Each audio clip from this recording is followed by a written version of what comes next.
And now, 3 rounds of Fade the Noise, bold takes, sharp bets, and guaranteed heat. Introducing first, the hosts, Joe and Eric. Hello and welcome. This is Fade the Noise, episode 27, your premier source for sports betting and occasional fantasy tips. I'm your host, Eric, and today we are missing Joe. He will be back next week. He is the CEO of Moneyline Hacks, who sponsors the show. So can't wait to have him back in the lineup. Today with me, we've got Angel and Aaron, our 2 regulars. Yo. Cool. So we're gonna have a little shift in responsibilities this week. Angel's gonna kick us off as far as MMA goes, and then we're gonna dive into things normally from there. So, Angel, can you give us a recap of the JDM versus Islam fight? And then we'll dive into Bilal Gary after. Yes, that Jack Dilla made Madalena fight was a lot different than a lot of us expected, especially Dana White. As far as Islam Makhachev's pure domination, there's not much to be said. Jack really couldn't do anything. A lot different than his Bilal Muhammad fight, where he stuffed 6 of his 9 takedowns. This time he was not able to stuff many of those takedowns. Islam's grip strength, which we talked about last time, I think definitely had something to do with the domination of Jack. And yeah, I mean, there's not much to be said. Islam's one of the best, one of the new GOATs for sure. I don't see anyone being able to beat him. I don't even care what class you come from. This dude's just Khabib level good. And it makes sense because his mentor is Khabib. So yeah, it was a great fight. I mean, if you're an Islam fan, I guess, not a great fight for Jack. And yeah, interested to see who's next. Yeah, I think Islam moved up to number 1 pound for pound after that fight, right? Yep, it only makes sense. It's devastating. I'm just salty about past fights. He definitely earned it. Cool. Thank you for that. And let's look at Bilal Gary. I've got a couple of notes from Joe about his feelings on things, but I tried MMA once before. It went horribly, so just drop them in at the end and let you take the reins. So what do you think about this fight? Yeah, this fight on paper, it kind of looks pretty one-sided, But then again, Bilal Muhammad, former champion, is plus 210 in this matchup, and Gary's minus 280. I think that their age that definitely plays a part. Bilal Muhammad is 37 years old. Ian Gary is 28 years old. Gary's nickname is The Future, and I think it's quite fitting. 6 months ago, Bilal Muhammad was the champion of the world after beating longtime rival Leon Edwards, but then had to go up against Jack, and we know who Jack is. That is where he lost the belt, and there's no clear path back for Bilal to the belt, but I think he can start with a win, and this would be quite the win if he can get it done. He's gonna need relentless pressure, combinations, and he needs them takedowns to win. It's going to be hard to compete with Gary's range. Bilal is a strong wrestler and has a background in boxing, which not many people do know. But Ian Gary, man, this dude's next level. Ian Gary's 6'2", 74.5-inch reach, so definitely significant advantages over Bilal, the 5'9", 72-inch reach. Ian Gary has range. He's great footwork, one of the most talented strikers in the division. Amazing fight IQ. He's proven himself in some very good fights. Wins over Carlos Prates, Michael Venom Page. It's very hard to beat Michael Venom Page. Let me just say that. Even in his loss against Shavkat, he still proved himself. It was quite the competitive loss, and I think he can pick opponents apart at long range, and he is very underrated wrestling. He's coming off a knockout win, and I think that he has the potential to even get another knockout win in this matchup. Interesting. Okay, so I will add in. I had no idea the odds were that lopsided. Yeah, I mean, yeah. I get it, though. I can see it. Yeah, it makes sense from a betting odds point, but it's like I thought it'd be a little closer too. But then again, we all thought that Jack and Islam betting odds would be closer. But guess what? Those are flipped, and look how that came out. Yeah, no kidding. So Joe said Ian Gary all day. But yeah, that's all I'm going to add in. I know he's a big fan. We're both on that. Yeah, I'm not going to give any sort of information after that because I'll probably screw myself. So we're going to avoid that this time. But Ian Gary all day is the expert's opinion and Angel's opinion. So He literally can just watch the footage of the Jagadela fight against Bilal Muhammad, and he has the blueprint on how to beat him and what to do. So I think he can find a few good angles to attack him. That's a really good point for sure. Yeah. So UFC got a big card coming up tomorrow. If you're interested in the actual picks, I don't know if Angel has anything in his Lock It In segment for the fight, but if not, join Moneyline Hacks Discord. VIP picks will be there every time, no matter what's going on. So that's where you can find the final decisions. Cool. So we're going to dip into NBA after that and talk Timberwolves Suns. This was also an Angel pick. So, Angel, what do you think about this game? Oh yeah, I love me some basketball. We got the Minnesota Timberwolves at the Phoenix Suns. Minnesota enters Friday night with a 10-5 record, but they also have an 0-5 record against winning teams, and the Phoenix Suns are a winning team. They have a record at 9-6. Stakes are higher than usual with regular games. This is an NBA Cup Emirates game, so they're playing for much more. The Wolves are 2-0 in Cup play and have an astounding plus 54-point differential, which leads the league. I think that if they win this game against the Suns, they guarantee their ticket to the NBA Cup tournament, even if they lose against the Thunder next week, which you never know. They're one of those winning teams. But the Suns, they're not the same Suns that the Wolves swept last year in 2024. The Suns this year, they don't have Kevin Durant or Bradley Beal. So now it's the book show. I don't know, man. I guess it's a kind of like a one-man show going against a pretty stacked Minnesota team. But this Minnesota team is without Jaden Daniels, who leads the league in three-point percentage and is one of their best defenders. In their last game, the defense was not as good, obviously, without Jaden Daniels out there, and I think it will struggle against the Suns. They do know how to beat the Suns, obviously, but I think the defensive assignment is a bit different. Can the Wolves beat the Suns again, just like they did in the playoffs? I'm not sure. Anthony Edwards, he's not the same since that hamstring injury. He used to be talked about as a top 5 player, but I don't think he's playing like that. But this is a game where he can find his form and put up some good shots. But yeah, I just think if they don't let the one guy who can beat you, Minnesota wins. They have the better bench. They have the better centers. They have the better shooters, but they don't have Devin Booker. So let's see what Booker can do. That's crazy. And I'm not a huge follower of NBA, but I was just looking at the matchup and who's on each team now after, flurry of trades and moves over the offseason and everything. And yeah, it's hard to disagree with that.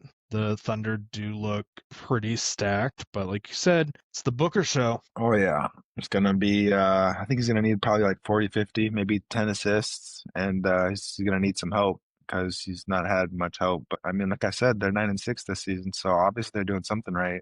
So let's see if Minnesota can break that streak 0-5 against winning teams. We will see. Cool. Thank you for that little recap. And awesome. We're going to head on into NFL. I'm going to take a quick second to complain about last night's game. It's just Dalton Schultz lost me so much money. Bro, don't get me started. Not even because I was on his over, but literally just expected the bare minimum from him. His line was not his fault, but 38 yards, bro. Like, I guess that was kind of a trap. I was like, that should have been easy, but it's all good.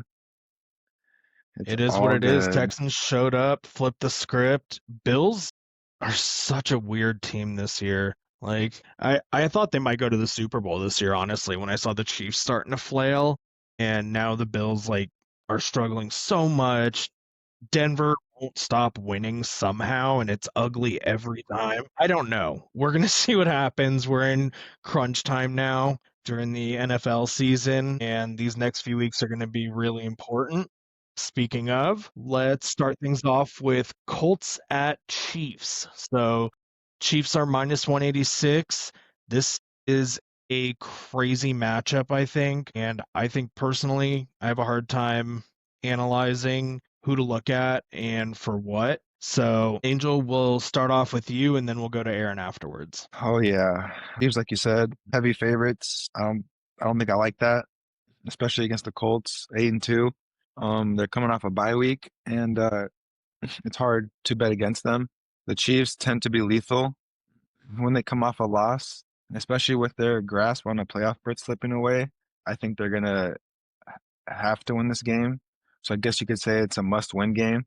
The AFC West division may not be in reach for the Chiefs, but they can still be in the wild card race. But with the loss, it gets much tougher.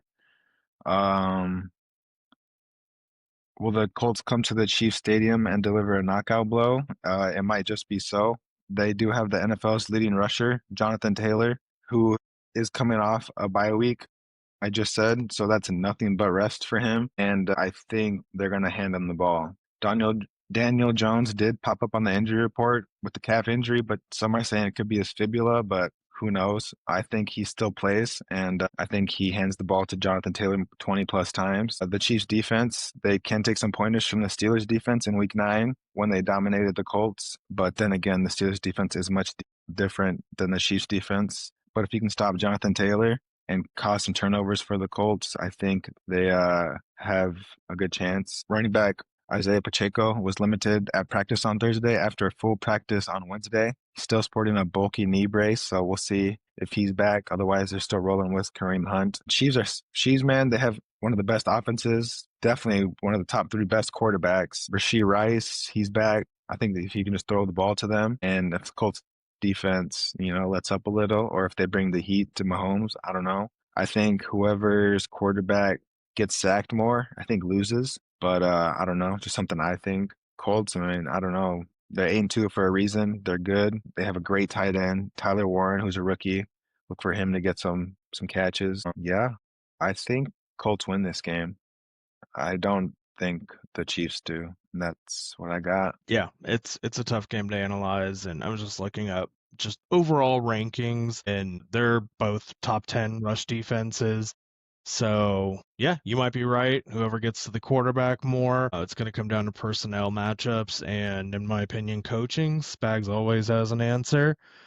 Aaron, enlighten me. What do you think about this game? This was interesting. I hate that it's probably is a game of the week. Nobody knows. I looked up. I couldn't find any game of the week this week. It's like the Chiefs. You can't score more than 13 points on the Chiefs at home on average. So it's like, all right, man, something's weird about this game already. And then I just kind of looked into it more. The Chiefs have like a 57% success rate on defense versus the run lately. Almost 26 rushes per game. They're giving up about 86, 87 yards per game versus the rush. And they don't have a easy schedule. It's not the easiest. It's like 4th, 5th hardest or something, actually 6th hardest. But I don't think any of those running backs are Jonathan Taylor still. I'm not saying he's gonna run all over them, but they're not so great versus the pass. And Daniel Jones isn't so great playing outside. So I don't know. Maybe that kind of works in favor of Kansas City. It was weird. I was looking at a bunch of things. And I mean, Indianapolis has a pretty solid pass defense, pretty solid rush defense still. Chiefs are pretty banged up in the rush offense, and they're going to have to throw. And I think you pick up Sauce. I mean, it's hard to tell what your true numbers are once you add these couple. And I really don't know how good their defense is yet, but I bet they're prepared for this game. So I want to lean towards the Colts, but it's a Shane Steichen coach that Andy Reid knows how to beat, and he's beat them 4 out of 5 games already. And Steichen's not really an impressive coach matched up to Andy Reid, if you ask me. So there was a game we had. Yeah, we were talking about a game weeks ago that San Francisco won because of Shanahan. I mean, everybody was hurt and broken, and Shanahan's going to win this game somehow. And it happened. It's weird that Daniel Jones hurt his calf in practice, and they haven't really said nothing much else about it. So if that for some reason comes to be a thing, then it definitely have to be Jonathan Taylor Day. And just both ways. Figure I'm most invested in playing the under this game, but I'm not really good in there yet. I feel like it's just going to be whoever can run the ball better and pick up first downs, then we're going to be the better team. Yeah. Also, I get that, the man. Vikings and Packers game of the week. Okay. So I think I didn't know Angel was our new host. Someone's got to look it up. Just like Dallas, they have Thanksgiving. The Chiefs got to turn around and play Thursday. So, I Back-to-back mean, losses is gonna suck. whatever that's worth, I I just kind of think that the coaching edge is big enough to where this game could be like 19-17, 23-21, something like that. Yeah, yeah, I completely agree with you. If it's yeah, Chiefs the toughest schedule, Colts 18th last year, and this year it's Chiefs 27th and Colts 12th hardest. I mean, the strength of schedule always gets me too. So I can't just jump on a team that has half as hard a schedule as another team Yeah, automatically. But but that's before we see how like what teams look like.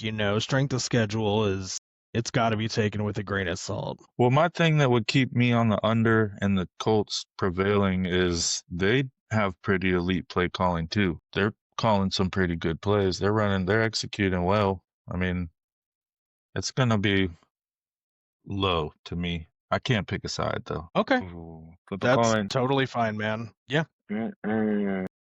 you are all good. And honestly, after hearing both sides of that, not both sides, but I guess both of y'all's thoughts on the game, I like the under as well. And another reason coaching might be a big factor is clock management and game management.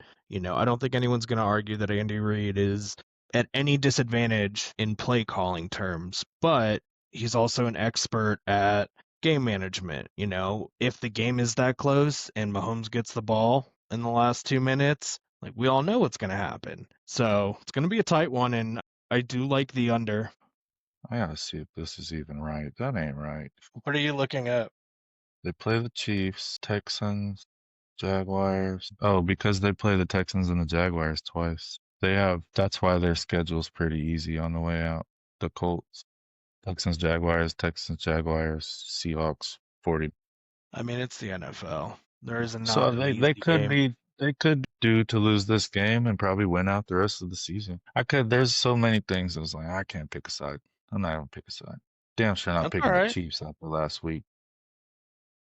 Well, I think we've given everyone enough things to think about. Sorry. No, you're all good. I did not mean you in particular. I've mentioned 15 different things. It's an intriguing matchup, all right? Everybody will understand. And then speaking of, well, I'm worried about Chiefs and Cowboys on Thanksgiving, but we're going to go to Eagles Cowboys for this weekend next. Eagles are favorited, even though they're playing in Dallas. I don't know. I kind of like the over just with how the Cowboys have been performing. And, well, I'm not going to say have been. It was 2 terrible games in a bye week. But overall at home, and obviously they look great against the Raiders, even though I was pretty terrified for a second there. But the Eagles, the biggest X factor in the game to me is defensive performance after the flurry of moves they made towards the end of the trade deadline, seeing how those things mesh together and what their defense as a unit looks like. I'm personally hoping it takes them a little bit to all get caught up, find their groove, etc. Just lose the game. If the Cowboys won the next 2 games, I mean, I would consider the year a success. So that's what I'm pulling for. Angel, we'll start with you for this one since we only have 2 of our experts on. Yeah, so the Cowboys, they're hosting Super Bowl champion and NFC East rival, the Philadelphia Eagles. This is kind of a must-win game, you could say, if Dallas has any chance at any playoff seed. They lost their playoff streak ended last year, and I think it might continue, but I think they can win this game. In their first matchup, Cowboys lost 24-20 to the Eagles, but let me remind you, the Cowboys did not score in that second half, and I think the Cowboys offense is finding their groove now. They're kind of in good rhythm, and I think in this next game, they do score in the second half. They did make some nice trade deadline moves. One of those moves was Quentin Williams. He did have 1.5 sacks on Geno Smith, and that is something that I did like to see very much. I think if you can get maybe 1.5 sacks against, Hurts, a couple of those QB pressures, it's going to play a factor. This isn't the same defense they faced when they did play. It's a little better, I'd say. I don't know. Jalen Hurts, he hasn't gone over 200 pass yards in 3 straight games. So I think this might be one of those games. AJ Brown's been pretty vocal. He wants the ball. Saquon Barkley, one of the lead leaguers last year, like over 2,000 rush yards. He's so not on pace for that this year. Yeah, they need to get him the ball. I think the Dallas defense is one of those defenses that you can't exploit, and they do have some weaknesses. And will the Eagles find them? That's the question. I think the Cowboys, they have a good chance at winning this game. The Eagles offense has been kind of sluggish lately. Some would say it's Jalen Hurts' fault. I don't think it's his fault. Could be play calling. I don't know. They're the top seed in the NFC, so I think they're doing something right. They're on their way to winning back-to-back NFC East titles. No team has done that since Philly, 4 in a row, back in 2001. I don't like Philly. I think the Cowboys are going to win this game. Yeah. They're in the top half of the league in any yardage category. They're not that good, but the record is really good. I think Jalen Carter, I think if he doesn't spit on Dak this time, he might play. So look for him to get a little revenge this time. But you never know what can happen. Dak only needs 160 yards passing to break Tony Romo's franchise record. So I think he might lock that up. Yeah, I don't know. I think it might be a shootout. I don't think going to be a low scoring game. I mean, Dallas has one of the top offenses in the whole league, and I think things might be different this time for the Eagles. That happens. I like that outlook a lot. Yeah, I don't know if it's Jalen Hurts' fault either. I don't know what's going on with them. They have a comparable, well, not many teams have a comparable passing or receiving duo like the Cowboys do. And they got it. I don't know. I don't know. He's getting over 200 Eagles passing suck. yards. That's all I'm saying. Yeah. Take it away, Aaron. I wrote down a bunch of different weird notes, kind of. Philly's only allowed like 12 points a game their last 3. Dallas scores like 35 points a game at home. They don't win a ton of those home games. I don't believe. I'm not sure, but the scoring is there. But it's another defense. Like Jalen Phillips, I know he was a little banged up last week. I don't know if he's going to be in this week. It's kind of like was the defense good when they got all their pieces back, and now they're missing a couple again? I know they're banged up, some of the linemen. I mean, they got, what's that guy's name? Lane Johnson or whatever? Lane Johnson. Yep. Yeah, he's out. I mean, there's some O-line troubles for sure there.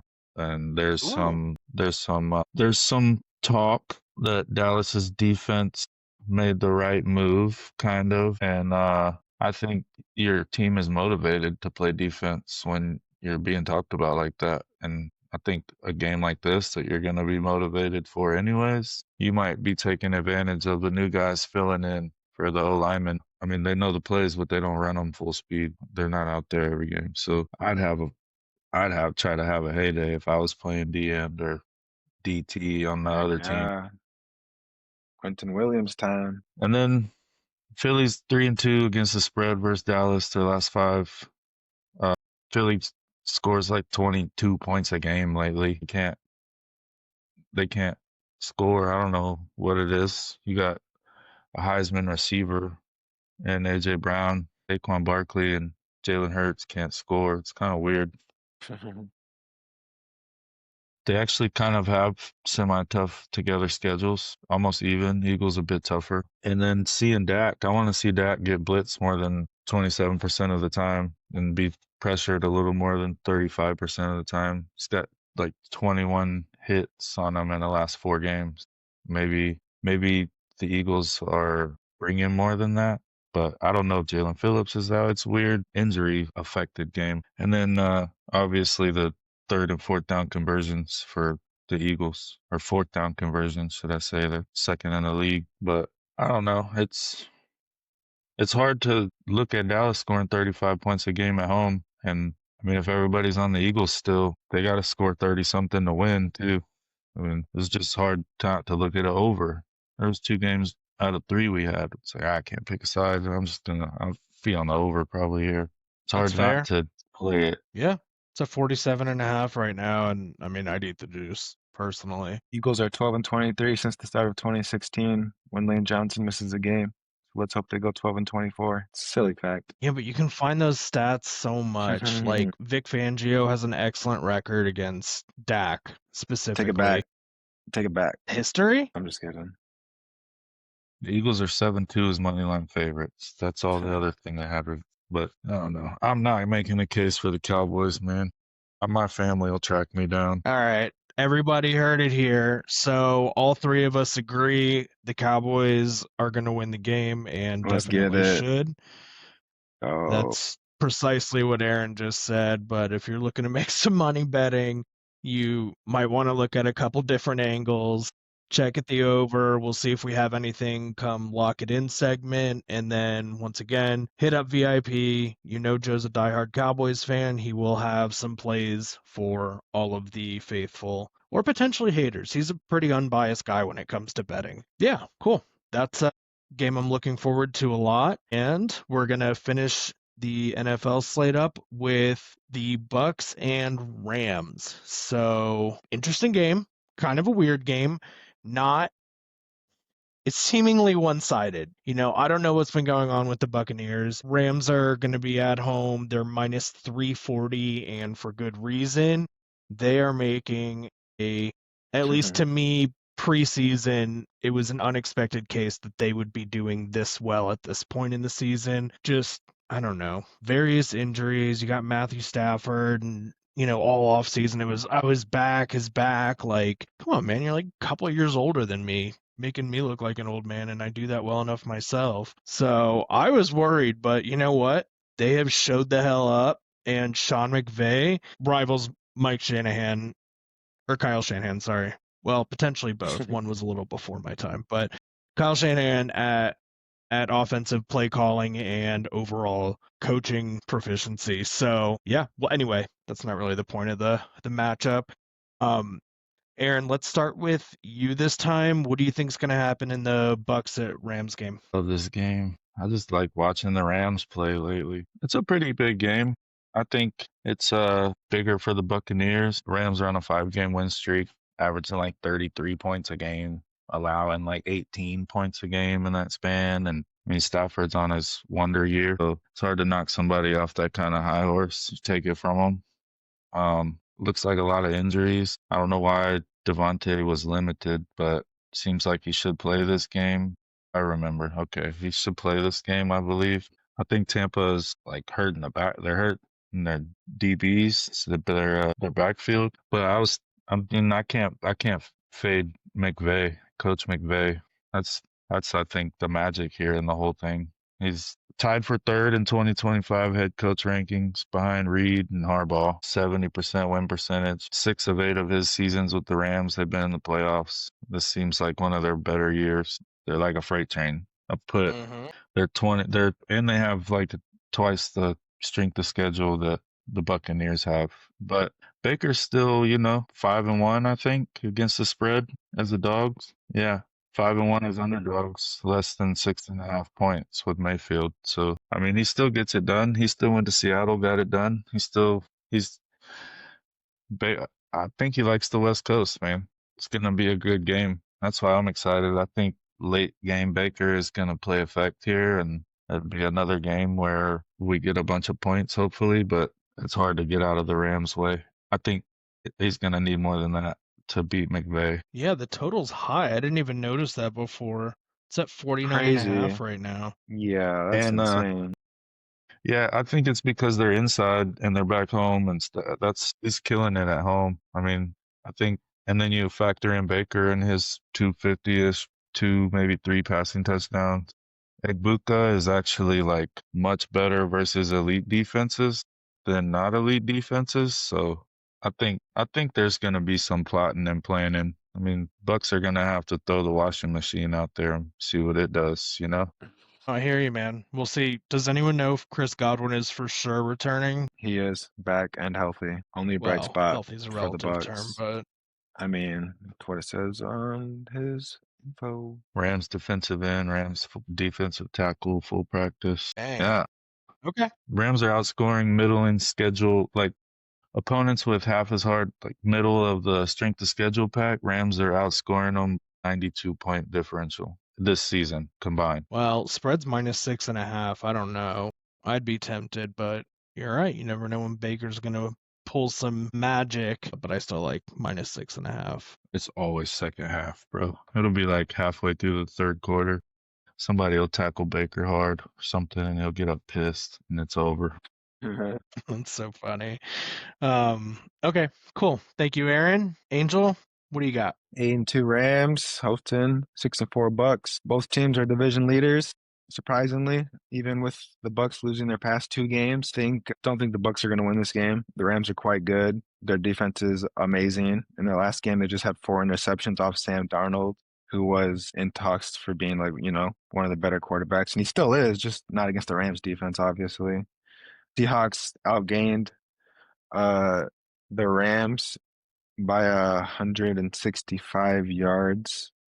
Hold up. But LA possessed the ball more than 15 minutes than Seattle, so I think this game is going to go a bit different. The Bucs injury-ravaged squad, as Aaron said. Not only is Bucky Irving out, but one of their top cornerbacks is out, and that is just not what they need right now. His name is Jamel Dean, their best cornerback. 28 tackles in this season, 6 passes defended, 3 interceptions, and he even has a sack. This dude is like their best cornerback, and he's not going to be playing. So Stafford's going to have a day.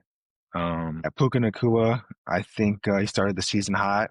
He got a little cold after that injury, but I think he gets right back on track, especially with, top cornerback out. Davante Adams has been a touchdown machine. I think he gets another touchdown. I don't see why not. Stafford loves him. Amen. The Bucs defense is not good. They've lost 3 of their last 4, and in this last game against the Bills, they gave up 44 points, most allowed in a game since 2018. They also gave up 414 yards of offense. I don't think the defense was even playing that game, but they're going to need to play this next game against the Rams if they want any chance. I don't know how, but even with all these injuries and losses, the Bucs are still in position to claim their 4th division title in a row. So I think even if they can pull an upset, it might even help that even more. Hard to upset Stafford, though. Dude's next level. Like, he's leading in touchdowns, I think, pass yards, so many categories. They even have some nice running backs. Kyron Williams, Blake Corum, nice little tandem. Like I said, it's Stafford. He's just so good. MVP season. Doesn't throw many interceptions. Coming off a game where he had 2 touchdowns, 0 interceptions. What I can see going good for Baker is maybe getting them rush yards. Had about 5 carries for 39 yards last game, and I think the Rams defense is going to have him running. So that might be one of the positives that I can see from that offense, but they're going to need a lot more than his rushing yards to win the game. They're going to need a lot of help from Godwin and Ibuka. Cade Otton is going to be a vital target for Baker. Yeah, like you said, spread's minus 6.5. I don't know, that plus 6.5. You're not betting on them to win, just lose by 6. Kind of keep it close. Who knows? The over under 49.5 is very, very high. Do the Rams just come and blow out the Bucs? I think so. Bucs don't seem to have much of a defense. Sean Tucker, he had a great game against the Bills, coming off 3 touchdowns, like over 100 yards. The Rams are going to hold them under 100, and I don't think they let them score that many touchdowns this game. So look for another dominant performance by the Rams and Stafford, and yeah, good luck to the Bucs. All right. You just made me second guess one of my picks. Well, Sorry. let me rephrase that. You just helped me realize I had another one. Perfect. Cool.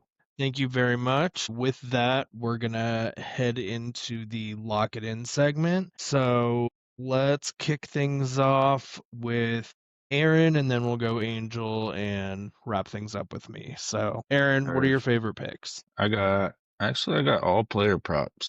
I got 3 of them. I did play Egbuka to get over 63.5 receiving yards in the Buccaneers game because he is, for some reason, I think that it's not that he's better versus elite coverages. I think they actually use him versus elite coverages. I think that's all it is. But over 63.5 receiving yards in that game.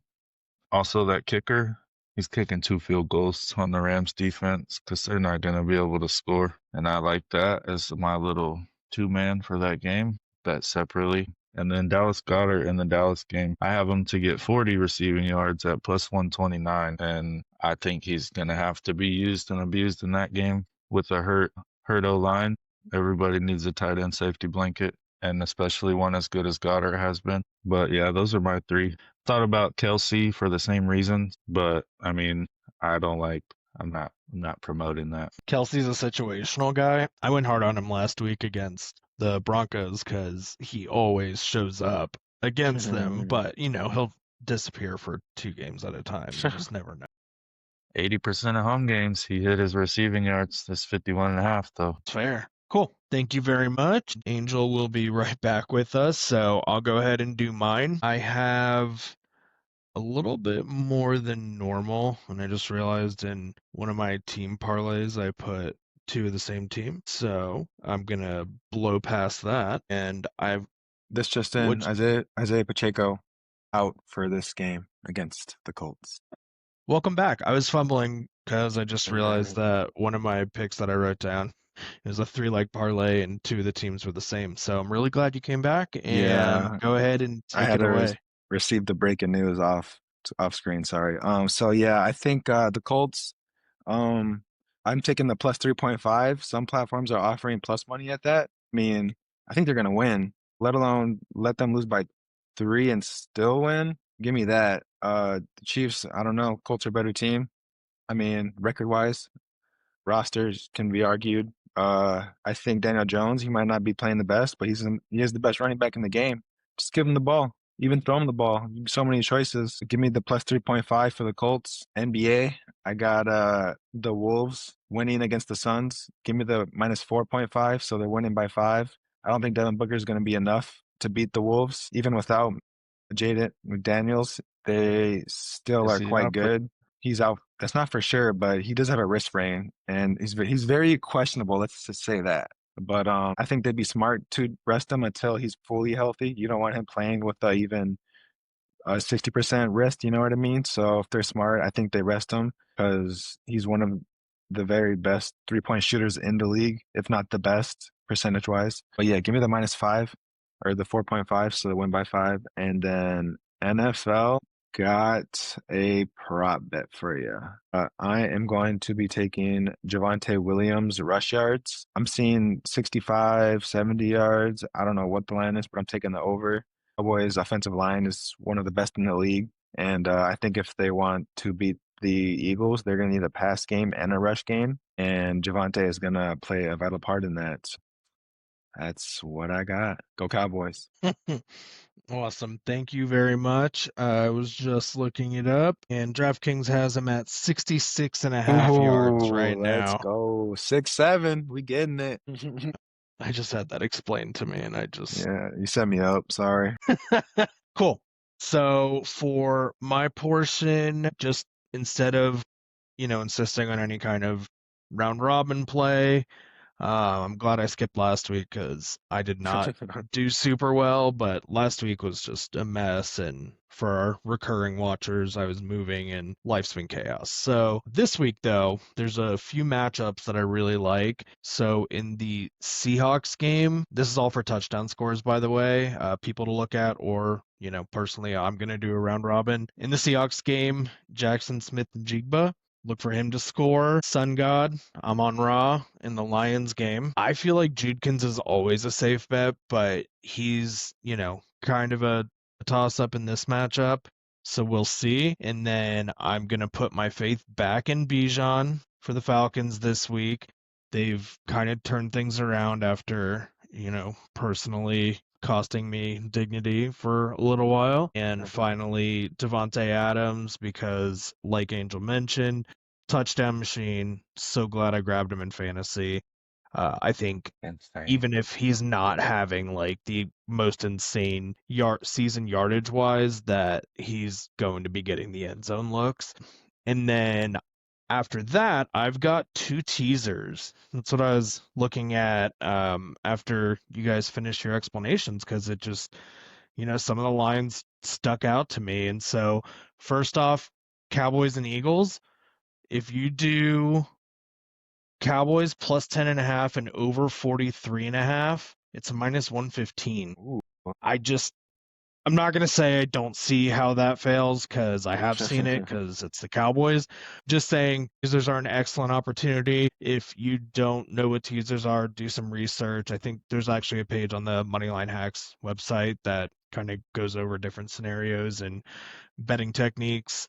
And then also Another teaser, Rams money line and under 57.5 is minus 140. And it's a little juicy. I would expect that to inflate leading up to the game. They just don't have a ton of props available yet since it's later in the day. And if you really think the Rams run away with it, do minus 2.5 instead of money line. It's almost always a safe bet. And in that case, you'll get much closer to minus 110. Or those are the picks that I've got. We've got an excellent, not just week, but 10 days of football coming up. I cannot wait. Thanksgiving Day games are always so much fun. Yeah, so hope everybody enjoyed the show. Thank you to Angel and Aaron for joining and giving us your insights on everything. Our co-host Joe will be back next week. And yeah, looking forward to see you guys then. Hope you make some money. Let's Absolutely. go. Go Cowboys and Ian Gary.